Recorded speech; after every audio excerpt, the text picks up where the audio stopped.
कैना ओ गजब के ते कैना तोला बनामू मन पिंजरा के मैना सुन के कुतूर बोली रे गोरी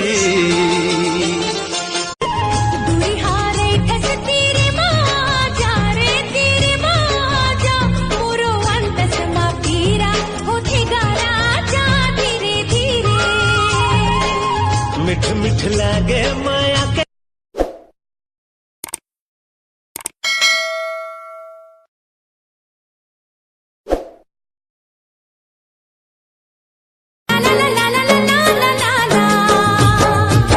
मिठ मिठ लागे माया के बानी ओ माया के बानी गुरु अंतस मा पीरा होठे करानी धीरे धीरे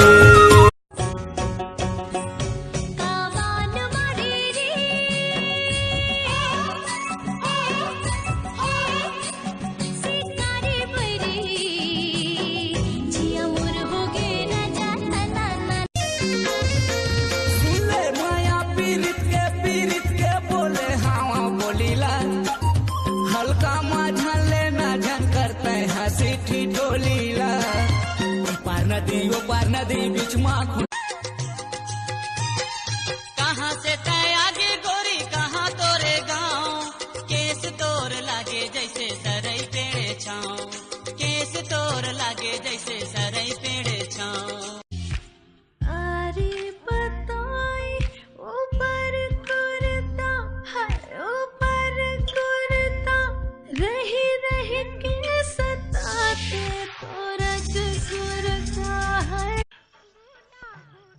आई लग याद खड़ा रहा दूसरे या नहीं लिया क्या भगे हो गए मैंने खाया करो भाई इस चर्ची नहीं सुन खाते हो रोज रोज के तो हमेरी मरी में तो पेट